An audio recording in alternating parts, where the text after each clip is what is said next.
लावा मैं माँ बस लगा, मेरा अफसाना है किस्मत। होटल वाले ने उसे धक्का दिया और वो लड़खड़ाता हुआ गंदी नाली में जा गिरा। उसमें संभलने की ताकत नहीं थी। थोड़ी देर तक वो बेहोश पड़ा रहा, फिर वो कांपता हुआ उठकर बैठ गया और हसरत भरी निगाहों से होटल वाले को देखने लगा। होटल वाले ने उसे 2-4 गालियां दी और कहा, कई बार मना किया है, होटल के अंदर मत आया करो। मैंने होटल वाले से कहा, भाई ये इंसान है, इसके साथ जानवर जैसा सलूक मत करो। होटल वाले ने कहा, क्या ये इंसान है? इसके हाथ देखो, इसके कपड़े देखो, इसका चेहरा देखो। इंसानों को यही हालत होती है। लानत है ऐसे इंसान पर जो खुद को न संभाल सके। नशे में धुत उस इंसान की तरफ कुछ देर मैंने देखता रहा। ये इंसान भी उन इंसानों जैसा इंसान है जिसने चाँद को तस्खीर किया, जो हवाओं पर उड़ रहा है, और ये वो इंसान है जिसको फरिश्तों ने सजदा किया। और इस इंसान के मुतल्लिक़ खुदावंद करीम ने फरमाया, मैंने इंसान को अशरफुल मखलूक़ात पैदा किया है। सोचा तो मैंने भी था कि ये इसी सलूक का मुस्तहिक़ है जिसने इंसानियत के मुंह पर कालक मलकर पूरी इंसानियत की तज़लील की है। मगर नहीं, गलती इंसान से हो जाती है। यह नशे के समंदर में गिर गया है और गोते खा रहा है, गर्क होने के करीब है। इसे हमदर्दी की कश्ती में बिठाकर किनारे पर लाने की कोशिश की जाए। शायद ये मेरी कोशिश बारावर साबित हो। मैंने होटल वाले से कहा, भाई इसको खाना खिला दो, खाने के पैसे मैं दूंगा। होटल वाले ने कहा, इस गंदे इंसान को होटल के बर्तनों में मैं खाना नहीं दूंगा, मेरे गाहक नफरत करते हैं। मैं फ़ौरन बाज़ार चला गया, बर्तन ख़रीद कर लाया और उसको खाना खिलाया। खाना खाने के बाद कुछ होश में आ गया। मैंने कहा, भाई पेट भर कर खाना खा लिया है? उसने मशकूर निगाहों से देखा और कहा, हाँ। मैंने कहा, आप अल्लाह ताला का शुक्र अदा करें जिसने तुझे पेट भर रोटी दी है। उस शख्स ने कहा, खुदा कहाँ है जिसका मैं शुक्रिया अदा करूं? मुझे एहसास हुआ, जो शख्स खुद को नहीं पहचान सकता वो खुदा को क्या पहचानेगा, और वो उठकर जाने लगा। मैंने पूछा, आप कहाँ जाएंगे? उसने कहा, अपने दोस्तों के पास। मैं भी उसके साथ हो लिया। साकी खाने में 6-7 नौजवान बैठे। कोई सिगरेट में हीरोइन भर रहा था, कोई हुक्की में चरस पी रहा था, किसी ने अफीम की पोटली खोली हुई थी। उस नौजवान को देखकर सब शोर करने लगे, हमारा दोस्त अहमद मलंग आ गया है। उनमें से एक नौजवान ने अहमद मलंग की तरफ सिगरेट बढ़ाई। अहमद मलंग ने सिगरेट के 2-4 खर्च लगाए और फिर वही सिगरेट मुझे पेश करते हुए कहा, इसमें चिट्टी हीरोइन भरी हुई है, 2 कश लगा के देखो, ये बड़ा कीमती सिगरेट है, इसमें बड़ा मज़ा है। मैंने कहा, मैं सिगरेट नहीं पीता। सब हंसने लगे। ये भी हो सकता है हमारी महफिल में आए और सिगरेट ना पिए। इतने में किसी ने दरवाज़ा खटखटाया। नस्वानी आवाज़ थी, अहमद बेटे दरवाज़ा खोलो। सब खामोश हो गए और एक दूसरे का मुंह देखने लगे। मैंने उठकर दरवाज़ा खोला। उस औरत ने रोते हुए अपने बेटे अहमद से कहा, तुम अपनी बहन के जेवर चुरा कर लाए हो, वो कहाँ हैं? अहमद ने कहा, वो बिक गए। वो औरत शोर मचाने लगी और अपने बेटे को बद्दुआएं देने लगी, तुमको खुदा बर्बाद करे, तुमको खुदा घर करे, तेरी बहन की शादी होने वाली है और तुमने उसका सारा जेवर बेच दिया है, हम लोगों को बर्बाद कर दिया है, खुदा तुमको बर्बाद करे।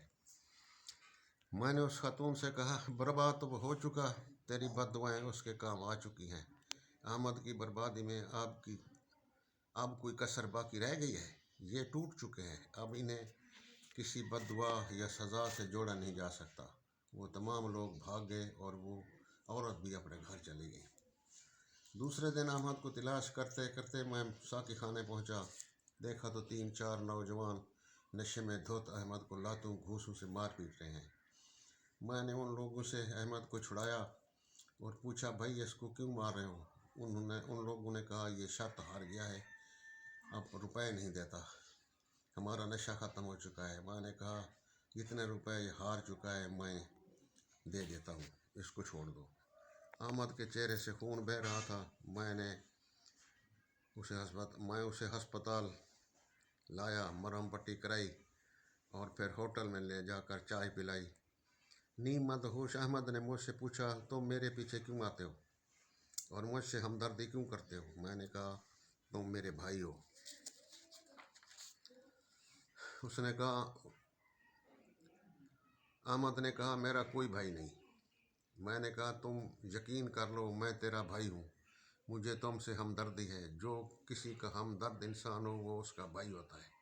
अहमद ने मेरी तरफ देखते हुए कहा, तुम भी अजीब आदमी लगते हो। उस शख्स के भाई भी बनते हो, उस शख्स से हमदर्दी भी करते हो जिस शख्स के तमाम दोस्त रिश्तेदार लाताल्लुक़ हो चुके हैं, और हर शख्स नफ़रत की निगाह से देखता है। मैंने कहा, नफ़रत तो लोग तेरी बुरी आदतों से करते हैं, तुमसे नहीं। तुम तो खूबसूरत नौजवान हो, तुम नफ़रत के काबिल ही नहीं हो। तुमको नशे ने बर्बाद कर दिया है। मैं तेरे आबाद होने की कोशिश करूँगा। अहमद ने कहा, तुम क्या चाहते हो? मैंने कहा, नशा छोड़ दो। अहमद ने कहा, अजीज़ रिश्तेदार, दुनिया की रंगीनियाँ, बहारों के रंग सब छोड़ दिए। कातिब तकदीर ने नशा मेरी तकदीर में लिख दिया है। ना तुम मेरी तकदीर बदल सकते हो, ना मैं नशा छोड़ सकता हूँ। मैंने कहा, क्या तकदीर का मालिक इतना जालिम है कि वो तेरी बर्बादी के लिए कोशा है? नहीं, तकदीर तो तेरे हाथ और पाँव का नाम है। जिस रास्ते पर, जिस मंजिल की तरफ तुम कदम बढ़ाओगे, उस रास्ते पर तकदीर तेरा साथ देगी। शिकस्त खुर्दा इंसान ही तकदीर पर इल्ज़ाम लगाता है। तो मुझे ज़िंदगी में अच्छा साथी समझकर मेरे साथ दुनिया के चौराहे पर वापस आ जाओ, माँ सिवाय उस रास्ते के जो मलामत की तरफ जाता है। बाकी तमाम रास्तों पर मैं तेरा साथ दूंगा, शाना बशाना चलूँगा। इंशाअल्लाह मैं तुझे कभी शिकस्त नहीं खाने दूंगा। अहमद की आंखों में आंसू आ गए, वो बहुत रोया। मैंने हाथ पकड़कर उसे उठाया और कहा, चलो मैं तुझे तेरे घर छोड़ाऊँ। अहमद ने कहा, मैं घर नहीं जाता, मेरे घर वाले सब मुखालिफ हो गए हैं। मैंने कहा, माँ बाप औलाद का कभी मुखालिफ नहीं होता, वो तो औलाद के गलत कामों के मुखालिफ होते हैं। तेरी माँ तेरी माँ मेरी भी माँ है। मैं उसके पाँव पकड़ लूँगा, तेरी तरफ से माफ़ी मांग लूँगा, मगर मेरे साथ एक वादा करो, कभी नशा नहीं करोगे। अहमद कुछ देर सोच के समंदर में गर्क हो गया। जब उभरा तो मेरी कश्ती और मेरी हमदर्दी की कश्ती उसको सहारा देने के लिए सामने थी। सर उठाकर मेरी तरफ देखा। जो अल्फाज मैं उसकी मुंह से सुनना चाहता था, उसने कहा, मैं वादा करता हूँ, कोशिश करूँगा, नशा छोड़ दूँगा। अहमद डिग्री याफ्ता है। माँ, आप ये बता सकते हैं इसने ये रास्ता क्यों अख्तियार किया? अहमद की माँ ने कहा, बेटा, काफ़ी दिन ये नौकरी की तलाश में फिरता रहा।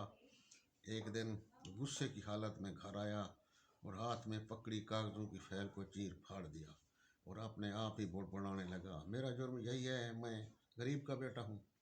इस मुल्क में गरीबों को जीने का कोई हक नहीं है। मैं इससे अगर कोई सवाल करती तो ये खामोश हो जाता। सुबह निकलता और काफ़ी रात गए घर वापस आता तो इसकी हालत डावाडोल होती।